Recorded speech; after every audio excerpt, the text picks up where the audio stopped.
Hello, and welcome back to Jackson, English Stories.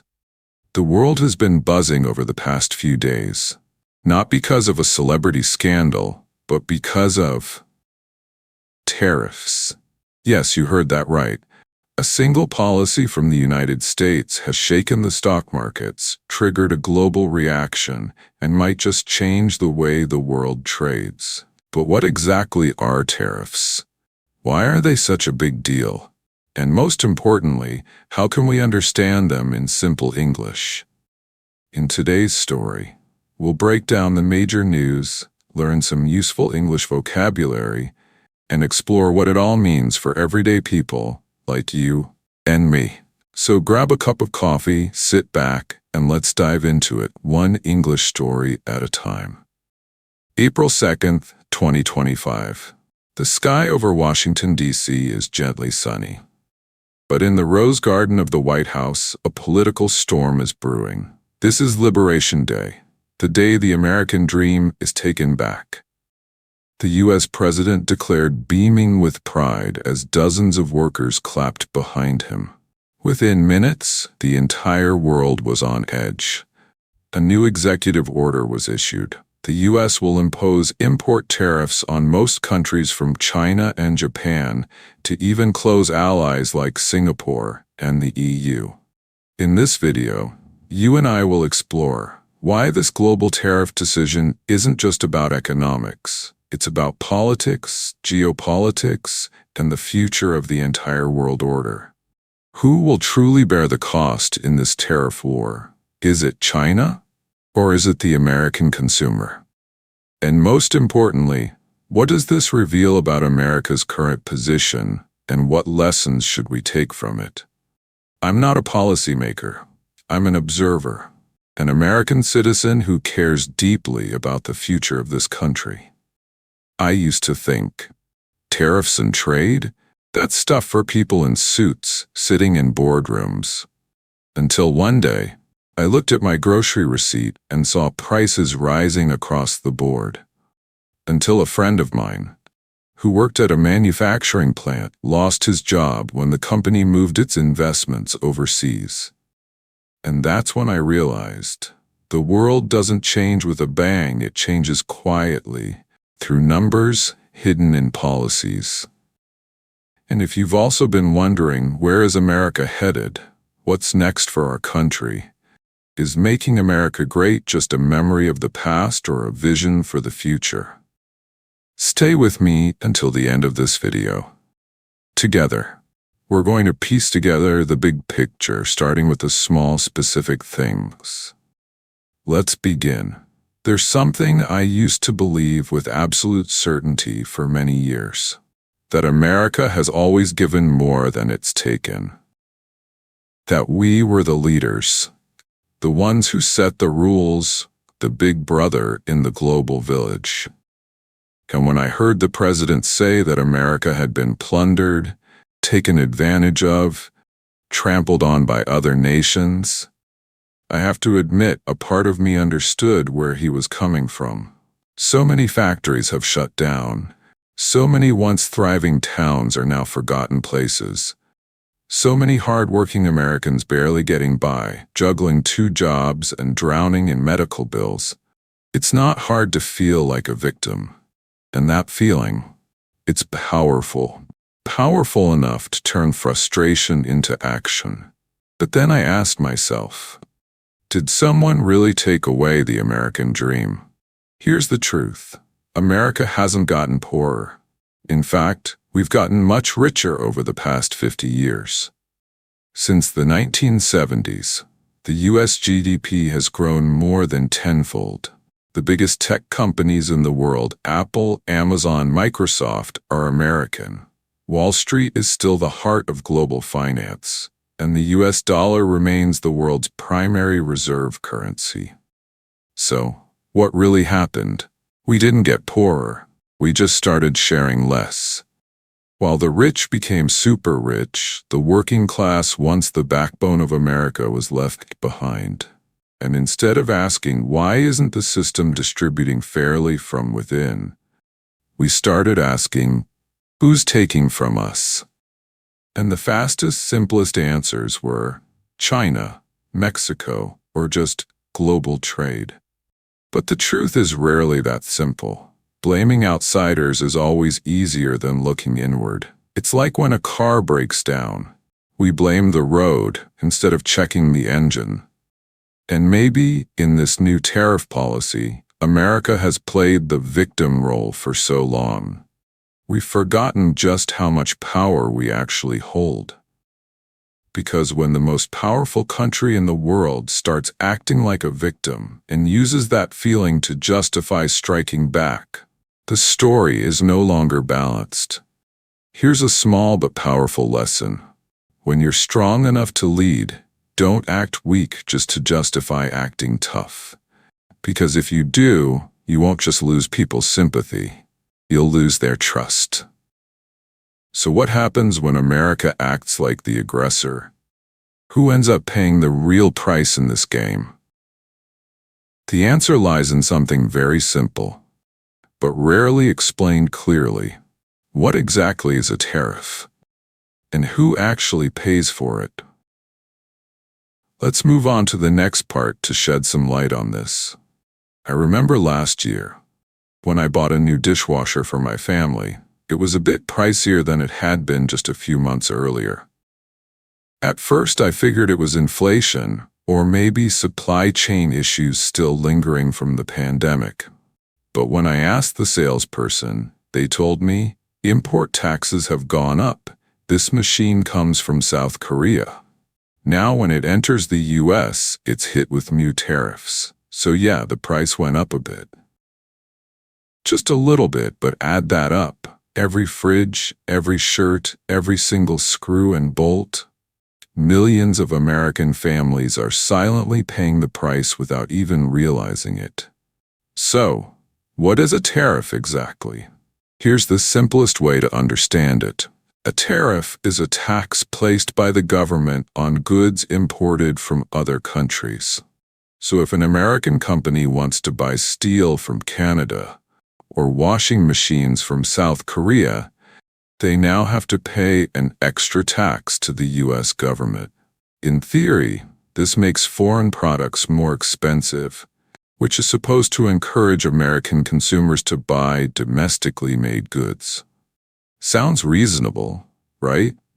But the truth is, the ones who actually end up paying most of these tariffs, it's not China, it's not South Korea, it's us.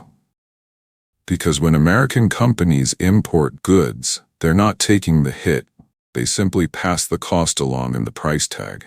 And just like that, American consumers pay an extra few dozen, sometimes hundreds of dollars every time they buy something. A simple example. Let's say you used to buy a laptop from overseas for $1,000. After a 20% tariff, the import cost goes up by $200. The US retailer isn't going to eat that cost, they raise the price to $1,200. And we, the workers, the students, the parents trying to take care of our families, we're the ones paying the tariffs every day without even knowing it. But there's another consequence, one that few people notice. When foreign goods become more expensive, domestic products also quietly raise their prices, because they don't have to compete as hard anymore. So not only do imports get pricier, even American-made goods start creeping up in cost. Here's the takeaway. Tariffs aren't like a punch thrown at an opponent. They're more like a boomerang. You throw it outward and it swings back to hit you in the hand. And the irony is this. Tariffs are sold to the public as a way to protect American workers. But the first real impact, it makes life more expensive for those very same workers.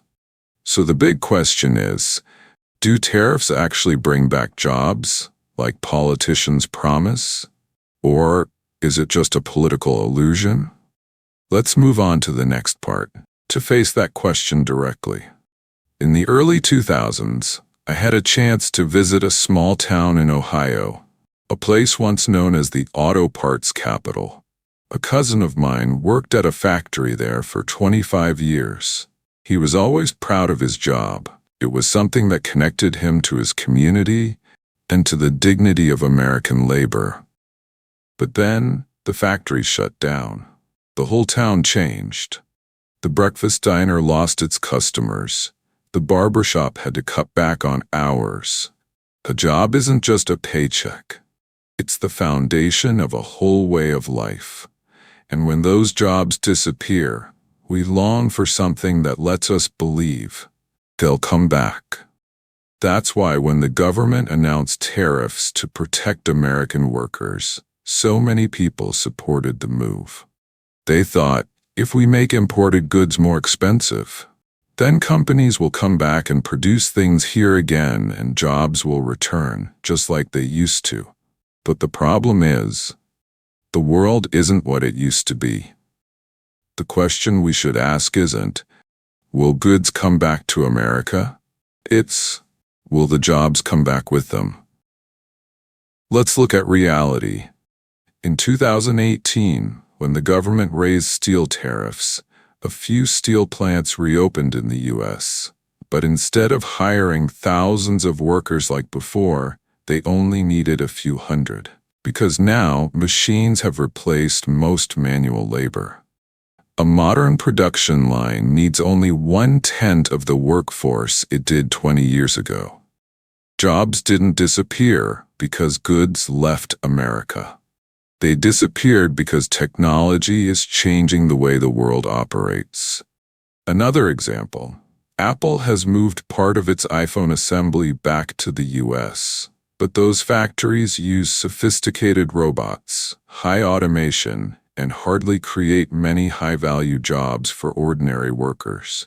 So if the goal of the tariff policy is to bring jobs back, then maybe it's aiming at the wrong target.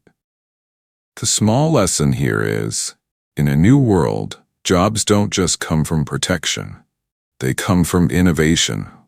We need to invest in skills, technology, and education instead of hoping the past will return through an outdated policy. But that's only half the problem. Because when America gets tough with the world doesn't just sit still. Dozens of countries have begun to retaliate, respond, and build their own alliances to adapt. And that leads us to a bigger question. Is America losing both its friends and its markets? We'll explore that in the next part. Not long ago, I heard a story from a friend who works in logistics. He told me, every time a new tariff policy is announced in Washington, the entire supply chain from Europe to Asia goes into chaos. Orders get delayed, contracts have to be renegotiated, and more international clients are asking, can we still trust the U.S. market? When America imposes tariffs on almost all of its trading partners, friend or foe alike, it's not just an economic policy. It's a statement that says, we'll do things our way, even if it hurts you. And no one, not even the closest allies, can ignore a message like that. The EU, a traditional partner of the US, is now planning retaliatory tariffs. China, Japan, and South Korea, longtime competitors, are now drawing closer to each other in response. Singapore, a friendly nation that buys a lot of American goods, is also hit with a 10% tariff. Many are now asking, if this is how America treats its friends, then who would want to be one? But the issue isn't just about friendship. It's about markets.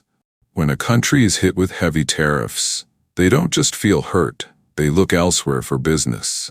That's economic survival instinct. For example, if a German car maker is taxed heavily in the US, they'll focus more on selling in China or India. If a Korean chip maker faces trade barriers, they'll build new supply chains in Southeast Asia. The flow of money, goods, and data, it all shifts. And soon, what used to be America's greatest advantage, trust and stability, begins to erode. The small lesson here is, in today's flat world, You can't be at the center if you remove yourself from the circle. Markets don't just run on power. They run on trust. And once that trust is lost, it's hard to win it back. So, what happens then? When countries start teaming up to push back against America, a new order begins to form. A world where the U.S. is no longer the default leader, but has to compete to hold its position. So what's happening inside America itself? Are workers really being protected, or are they bearing the brunt of it all? We'll explore that in the next part. I've always believed that workers are the heart of America. They're the ones who keep this country running, from those on the factory floor, to the truckers driving across states, to warehouse staff and technicians. And when these people feel abandoned, unprotected, the government has no choice but to listen. That's why. Then the president announced higher import tariffs to protect American workers. Many welcomed it. Even the president of the UAW, the Auto Workers Union, voiced support. They said, "We've lost tens of thousands of factories. Tariffs might be a way to bring those jobs back. A few factories might reopen, a few hundred jobs might return in the short term, but at the same time, prices go up. The cost of living rises too. And if other countries strike back with tariffs on American goods, our export industries suffer." A real-life example. A tractor factory in Illinois used to export most of its products to Europe. When the EU responded with tariffs, orders dropped sharply. And then half the workforce was laid off in just the first year the tariff policy took effect. Meanwhile, in grocery stores, prices for meat, milk, clothing, all quietly increased. An average working-class family might end up spending hundreds of extra dollars a month just because basic goods are indirectly taxed. A friend of mine who works night shifts at a packaging plant once said, "The government says they're protecting us. But by the end of the month, my wallet feels thinner." So who's really being protected and who's being sacrificed? The small lesson here is, just putting the word patriotic on a policy doesn't mean it actually helps the people. What truly helps workers is long-term fairness, not short-term shocks. And as workers struggle to make ends meet, as countries push back, as allies begin to drift away, we start to see clearer cracks in the image of an unshakable superpower. So now the question is, with everything that once made the world admire America, are we entering a period of decline? Let's go further to look into the mirror of history and see what lessons we might learn from the empires that came before us. There's a quote I once read, and to this day, it still carries the full weight of truth. No empire ever fell because it was defeated. They fell because they couldn't adapt. Throughout the 20th century, America wasn't just a military or economic superpower. We were beliefs. We were the model. We were the destination the world looked toward.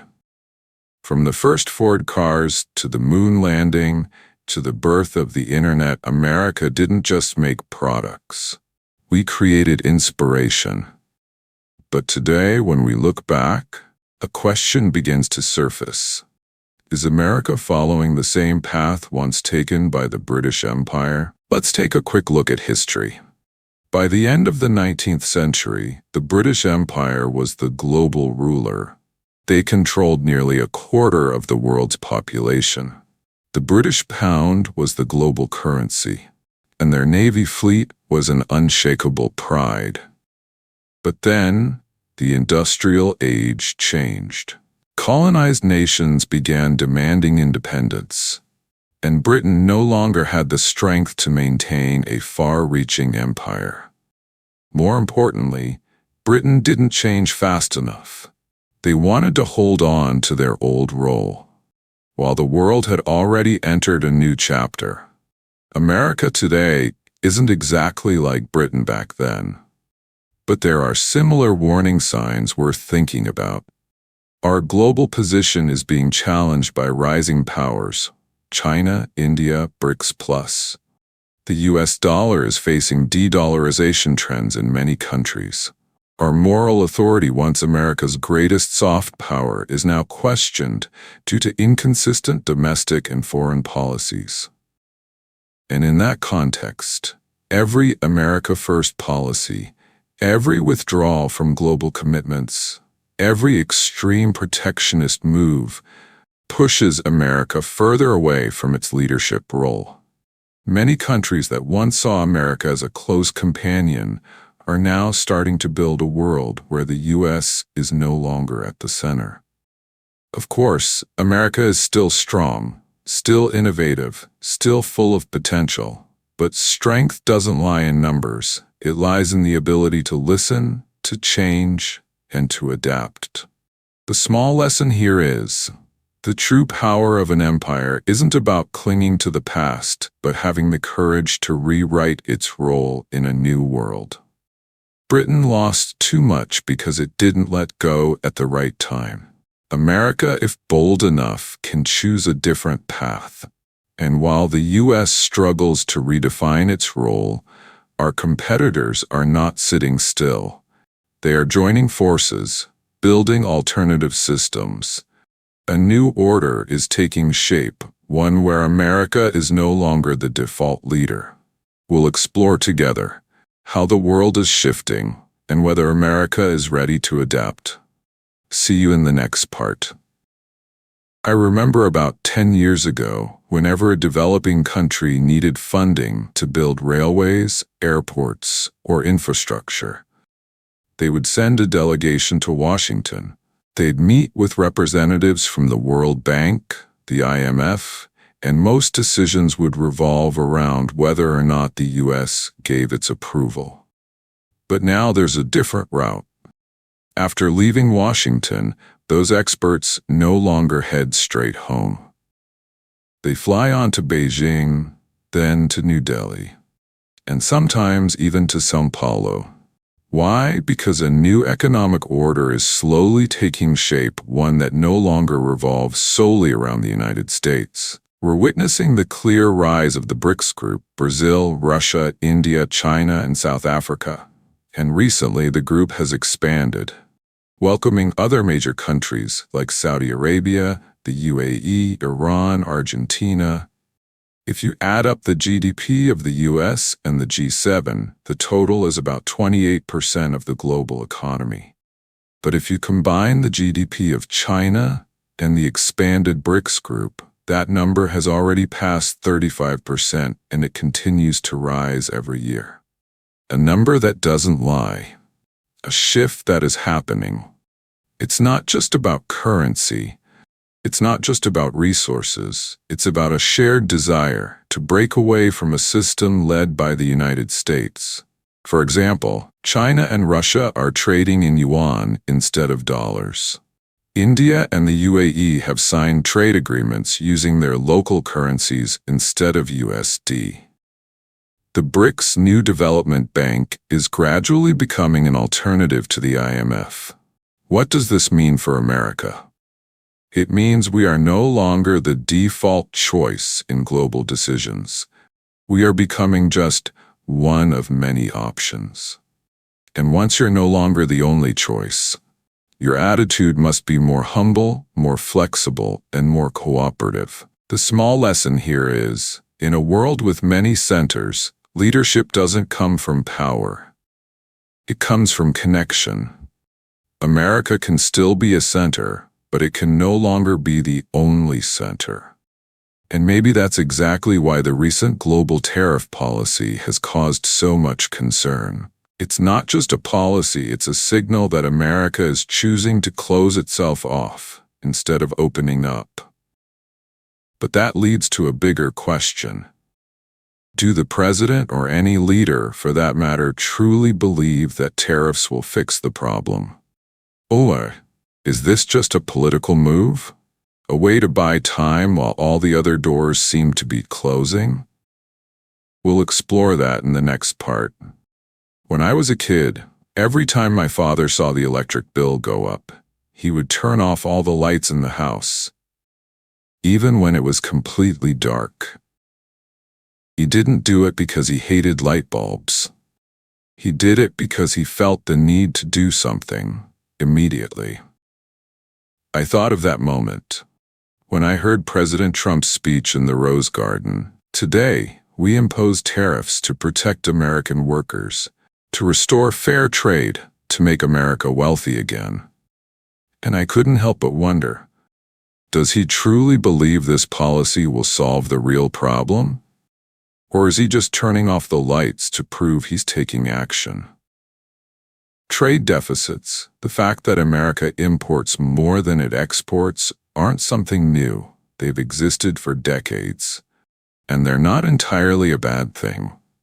Because America consumes a lot, the US dollar is strong, and services like technology, finance, and education are still widely exported. But in the eyes of the people, especially those who've lost jobs, lost factories, the trade deficit has become a symbol of loss. And any politician who promises to reverse that will gain attention and even hope. And here's the key point. Tariffs are not an effective tool to reduce deficits. History shows that most trade wars only lead to higher domestic prices, lower exports, and major disruptions in supply chains. For example, during Trump's first term, even after placing a wide range of tariffs on China, the trade deficit with China didn't drop significantly. In fact, in some years, it even grew. Because American companies still needed cheap parts, and consumers kept shopping like before. Some experts even suggest the goal of tariffs isn't really economic, it's political. It's a campaign tactic, a tough move to build an image of strength and decisiveness for voters. The small lesson here is, sometimes policies aren't made to fix problems, but to fix feelings. But feelings don't last unless they're followed by real results, and that's the concern. Because if a policy is made to look strong, but doesn't actually help people, what happens when the curtain falls and the consequences start to show? We'll take a look at the full picture, the U.S. economy, the global market, and what lies ahead in the final chapter. Let's enter the conclusion. From protectionism to isolation, is America cutting itself off? There's something I once learned from an old teacher. When you want to test the health of a system, don't just look at what it produces, look at how it responds to change. And for decades, America has been the model of adaptability, from technology to culture, from war to peace. But now, there's a very real question more and more people are asking. Are we still leading the world or slowly stepping away from it? The new tariffs that were just imposed aren't just controversial. They're bending the very order that America once helped create. The global trade system, once built on the principles of free, fair, multilateral, is now being replaced by selective, unilateral, retaliatory moves. Longtime friends, strategic allies from Europe to Asia are beginning to feel sidelined. Global companies are growing uncertain, delaying investments, and shifting their supply chains away from the U.S. And the most worrying thing isn't the rise in tariffs. It's the drop in trust. A real-world example. A major tech company once planned to open a component manufacturing center in Texas. But after the new tariff announcement, they turned to Vietnam. Not because it was cheaper, but because they feared policy instability in the U.S. When trust fades, markets pull out. When markets pull out, opportunities and jobs follow. And if America keeps building trade barriers, pushing allies away, starting trade wars, we may be building a wall of isolation, higher than any border wall ever could be. The small lesson here is, In today's world, power no longer belongs to the one who shouts the loudest, but to the one who connects the deepest. A great nation doesn't need to threaten to earn respect. It just needs to be consistent, fair, and forward-thinking. So the final question isn't, will this tariff policy make America richer? It's, do we still want to be the center of the world? Or are we choosing to be alone in a closed room? You've just traveled with me on a long journey from the White House Rose Garden to the factories in Ohio, from G7 boardrooms to the BRICS negotiating tables. And I hope that whether you agree or not, you can at least connect with this one thing. America deserves to lead, but only if we're willing to reflect and to change. If you found this video thought-provoking, don't hesitate to share it. And if you have a different perspective, I'd love to hear it in the comments below. Because it's conversations like this that truly make America stronger. See you in the next video, where we'll keep learning English, expanding vocabulary, and understanding the world around us, one story at a time. Until then, keep learning, keep speaking every day, and thank you for being here with me today.